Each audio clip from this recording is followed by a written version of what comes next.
Hey, I wanted to jump on for a couple minutes and give a quick update because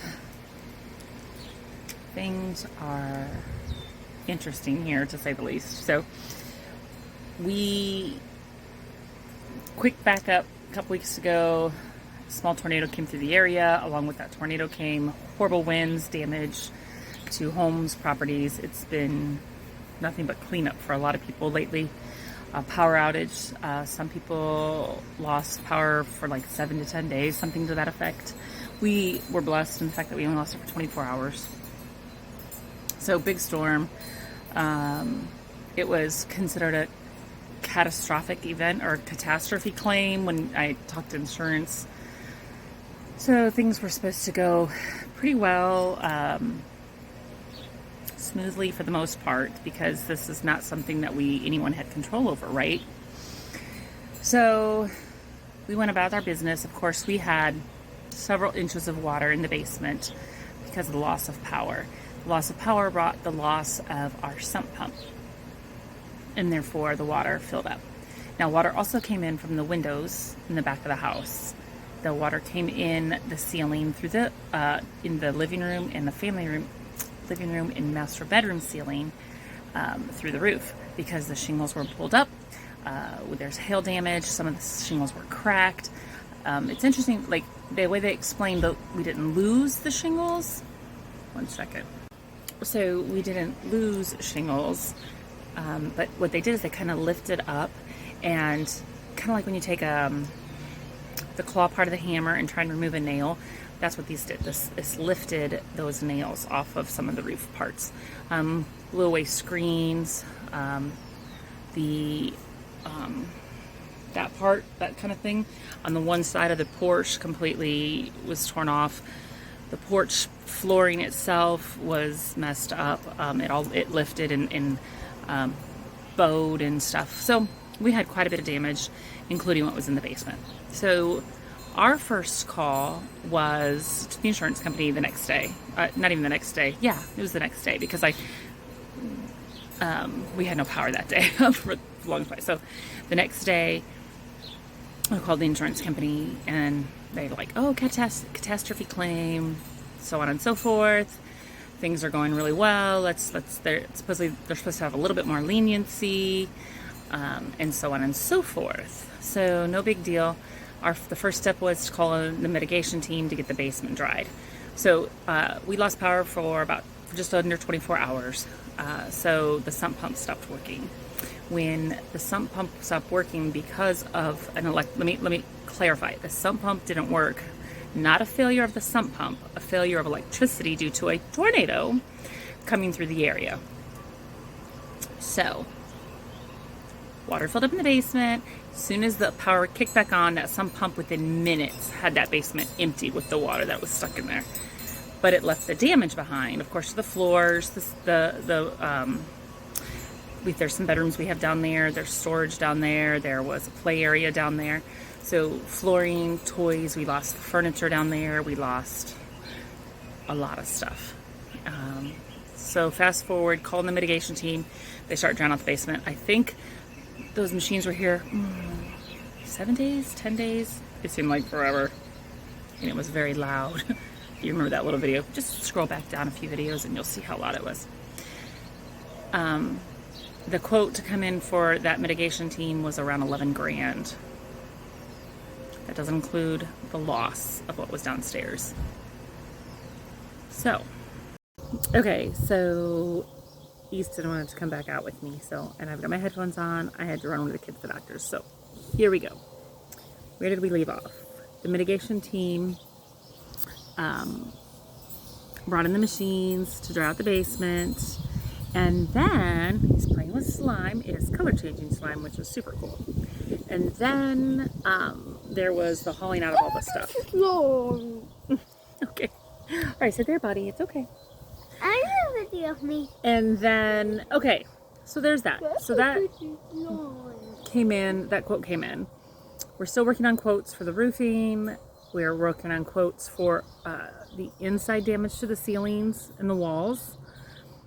That all got dried out, but it left damage. So we're waiting on all that. And then today we get the call that, honey buddy, stop putting that in front of my face, okay? Sit. Excuse me. We get the call that they will not be covering anything from the basement. So none of the mitigation and none of the loss and none of the work from where the men came in, including the big huge dumpster. I think the cat just sneezed on me. So yeah, that was today's news. So far, like I had said, the original quote came in at almost 11 grand for the mitigation portion. And where we're at for right now, I think, is 9 grand, because they still have some things they have to do. They have to come in and they've got to spray down the basement with some stuff. And I was questioning that anyways, because the one day they came and sprayed a little bit, the smell was toxic, because we don't use toxic chemicals to clean in the house. But you know, dealing with this is what they said they had to use, and so they used it, and I didn't like the smell. So I was questioning whether I was going to have them come in or I was going to do my own. But yeah, so a couple of small blessings in all of this. One of them being we had not started the foundation and started the addition to the house. Now, I was getting frustrated and very frustrated by the fact that we hadn't been able to start yet, and I couldn't seem to get things lined up, and that's okay. But if we would have been even somewhat started, the amount of damage we could have lost on that end is even greater. So that's good. So that's a blessing. There's a blessing in, yes, we did get rid of some things from the basement, some things we needed. So that's kind of frustrating. Some of the cribs and the extra bedding we have in storage down there for when we get a call for a foster kiddo. Those beds were destroyed. Those mattresses were destroyed. So we no longer have those.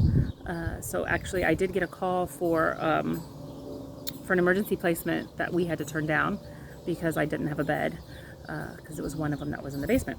So again, we lost a lot of stuff down there. But we also got rid of things that we were kind of holding on to, trying to decide whether we were going to get rid of them or not, in that storage area. So that was a blessing. We did get rid of a lot of that stuff. I wasn't expecting to have to pay 9 grand to get rid of all of that stuff. But then also the sad part in this is now we have to figure out finances, because we probably can't start the addition anytime soon now. We got to sit down and figure things out. We'll have to cover that cost. We have to cover whatever the additional cost of, they have to replace the entire roof. And insurance was going to cover, they only give you so much money towards that because of depreciation and such. So we have to do that. We still have to get the porch fixed on the top, the porch fixed on the bottom, and the ceilings and stuff inside the house. So that's where we're at. I'm frustrated.